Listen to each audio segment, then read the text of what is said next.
And if there's ever a time I would like to see you. No need to be sarcastic. Ready? Arne, can we just check on the goalkeeping situation? Ali, Mohamed, any chance of either of them being available this weekend, or when are you expecting them back at this time? No, Georgie will definitely not be available for tomorrow and also not for the upcoming weeks. And Ali is close to return of play, so let's see if tomorrow comes too early, yes or no. And that leaves, of course, Freddie Woodman as an option who's definitely fit. Where are you at as well? I know, appreciate there's still a bit of a way to go in this season, but where are you at in terms of planning for next season? Where, as I said so many times, I'm mainly here for the short and mid to long term, and but mainly my time is spent for the short term, and that means Crystal Palace tomorrow. And of course, there are conversations going on about next season, but my complete focus is, and still should be, on this season, because margins are small. One or two results can make a big difference, as we saw, because I think 2 weeks ago we weren't 5 points clear of the number 6, and 2 results later we are. So it can also go both ways. So my full focus is on Palace, which is needed because, as you know, we've played them 3 times already this season and we're unable to beat them once. At the same time, you've given yourself that breathing space in terms of qualifying for next season's Champions League at the moment. Yeah, that is what the results recently have done to us. I think the last 8 games we picked up 16 points. And it doesn't always feel like that because in between we had to play Paris Saint-Germain and Man City. But our recent league form is acceptable. We are expecting further protests from the fans, though, regarding the rise in ticket prices this weekend, and a yellow card protest where fans will lift yellow cards up in the 13th minute. How do you feel about that? How does it impact you guys, particularly given the importance, again, of maintaining the run that you're on at the moment? Yeah, I think as long as I'm in football, there are disagreements, and almost all the time these disagreements are between people that have the best interest in the club. So could be me with a player, could be someone else, but we always have the best interest for the club. So the only thing I can say about that is that I think 2 weeks ago against Fulham there was also a protest, but we felt the complete support throughout the whole game of our fans, and that's what I mean with having the best interest in the club. When they have a protest like this, they are still there to support the team, and that's also what's needed tomorrow, especially. The first one I'm thinking about is Freddie Woodman. If he has to start, if Ali is not ready to start, then I think a player like him, but all of them definitely need a lot of support from our fans tomorrow. Good luck. Arne, you mentioned Freddie Woodman there. Obviously, he came on in the derby and settled into the game. If you do have to go with him, if Alisson isn't available, how much faith have you got in his abilities, and what do you see as his best qualities? No, I think for a reason we've signed an experienced third goalkeeper. Usually you don't need him that much, but there could be situations if one is injured and the other one gets a suspension. That makes usually more sense than expecting 2 goalkeepers to be injured. Then it's needed to have a third goalkeeper with experience, and that's why we were happy that we could pick him up on a free transfer this summer. Apart from him being a good goalkeeper, which he's shown, I think when he was young, he won the Euros with the under-17s, and I think with the under-20s he won the World Cup. And then he made himself a career at Newcastle, at Preston North End, and has the experience to play even at Premier League, but definitely at Championship level. And apart from that, he's a very good man, and he's very light in the dressing room, and I think that's also a role that's important for the third goalkeeper. If he's not playing, if he's playing, is more important that he has a good performance than that his teammates like him. And that's why I think he's ready for it, but it would always be helpful if the fans are there to support him tomorrow. You mentioned the record against Palace before, no wins against them this season. It's only 1 in 6, I think, overall for Liverpool. Why do you think it's been so difficult, this matchup, for you? No, as always, what makes it difficult are the players you face. I think they have a good team. They've already had a good team 2 or 3 years ago when from that team Gueye, who's now at City, Olise, if I pronounce that right, who's at Bayern Munich, making a great career for himself now. And of course they have a very good manager who's able to bring a lot of discipline in that team, and it's really, really, really hard to create chances against them. I've watched with my staff quite a lot of games, as we always do, of these teams, but probably now a bit more to find ways of creating chances against them, because you're watching, doesn't matter which game. I'm not going to come up with the games I watched, but you're watching 60 minutes of football and you haven't seen the other team creating a chance yet against them. And then on the other hand, they are very direct in their playing style with good attackers going quite fast in behind your last line. So I think they have conceded, after Arsenal, the least goals. So that tells you a lot, and there's a reason for that, because they hardly concede a chance. Thank you. Hi Arne. Mo Salah starting to hit scoring form again, 3 goals in his last 3 Premier League starts. What is it down to him getting back among the goals again? I think first of all it's really important for us that we have attackers that score goals, because if you look at the success of last season, we had multiple attackers that scored a lot of goals. And this season, now you can just look at the numbers, and we are not scoring as many as we did last season. I think there's a little drop off maybe also in chance creation, not as much as the goal scoring would you would expect. Do you understand what I mean? So there's a little drop off in chance creation, but not as much that we don't score so many goals anymore. With Mo, I've said it many times, but that probably also goes for the other ones. There's always parts in the season where the ball just falls to you and you don't have to do anything difficult and score.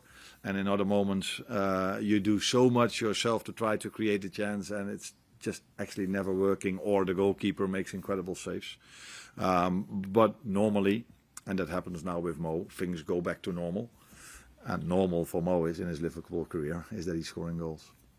Just one with regards to Alexander-Isak, I just wonder, how long do you think it'll be until he gets towards his sort of peak physical fitness?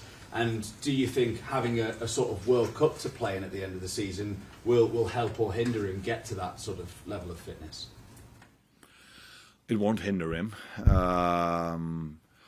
What would be the best scenario for him is not 100% left or right, so I cannot say this would have been better than that one. But a very good pre-season with us, 6 or 7 weeks, would have been a very good lead up to a season as well. But if he has a good World Cup where he plays a lot of games, that would be helpful. The temperature is probably quite high in America, so I don't know what the tempo of the games is. Usually the tempo of games when they play for their countries is lower than Premier League or Champions League standards. But I'm happy that he's back. What is realistic where he is now? Yeah, you tell me. I think we can all understand that if a player missed out 4 months or 5 months of training before he came to us, then we build him up, and the moment that he was ready, he got injured again, missing out 4 months again, and now he's 2 weeks with us maybe.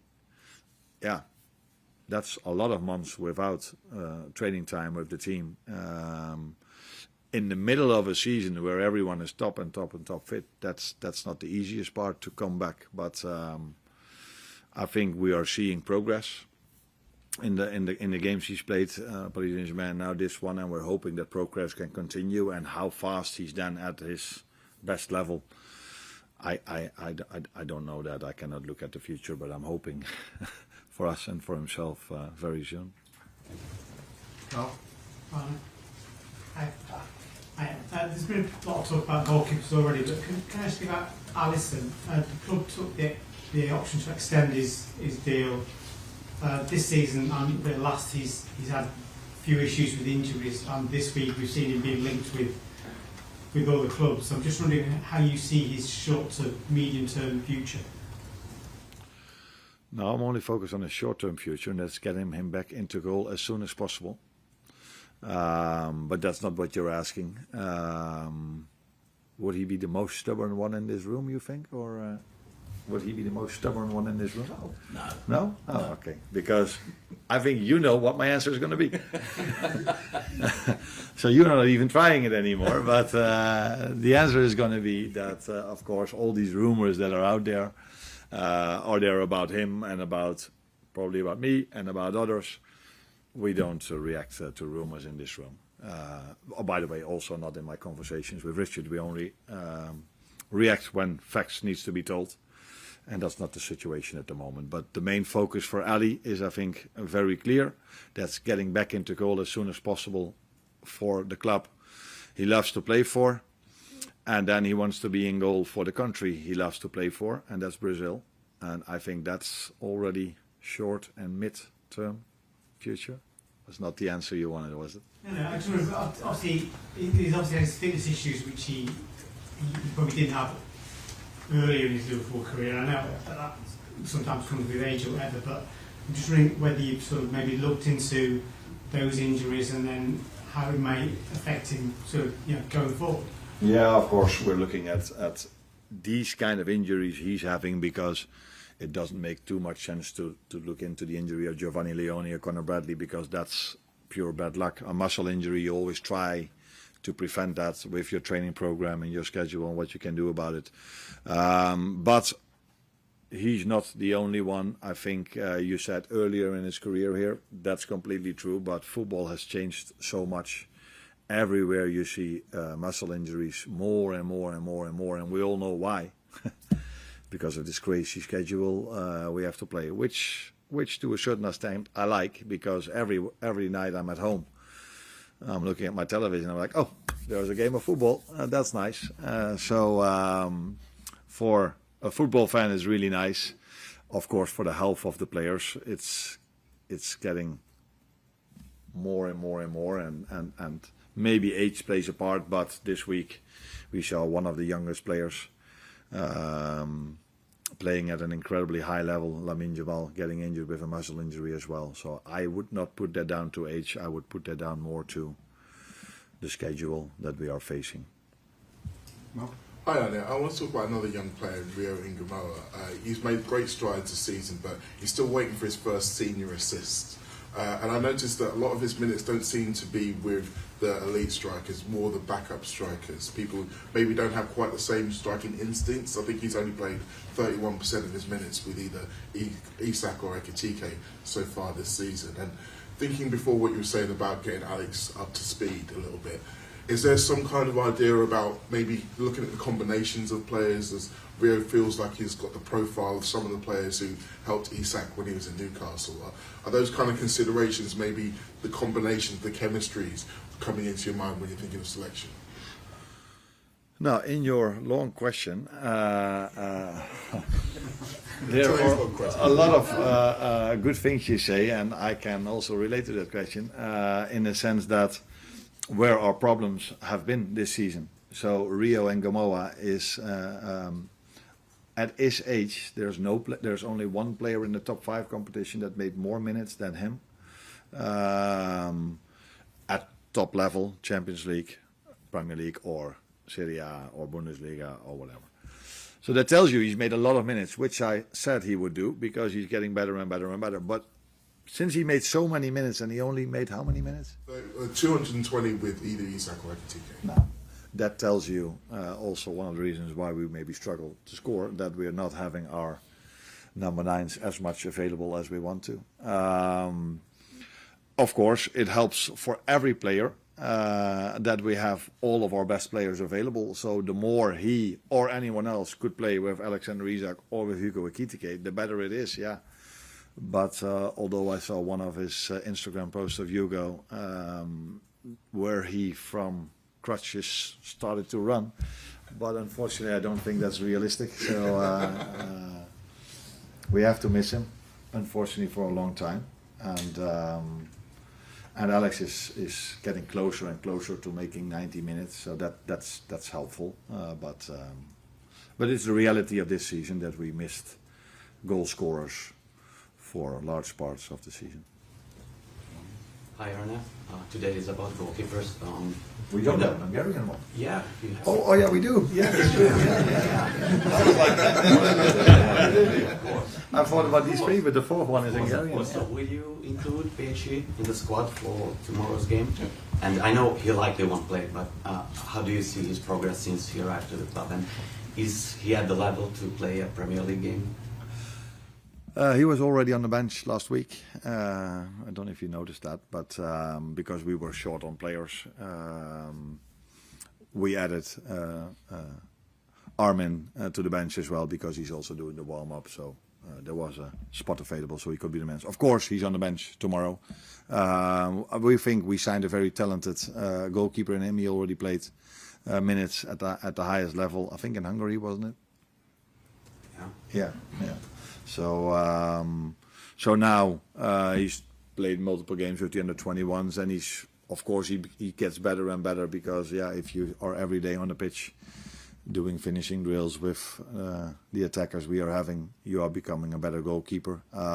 Still very young, still, of course, progress to be made, but that's completely normal. But we think we've signed a very talented and good goalkeeper that eventually could definitely play for us. Yeah, do you see him at the level if the situation is to play a Premier League? If you ask me, do I see him at the level of Alisson? My answer is no, but that's not criticism at all. If you ask me if, and let's touch wood, but it would fit this season completely. If something would happen with Freddie tomorrow, then if Arne then comes in, I'm completely comfortable.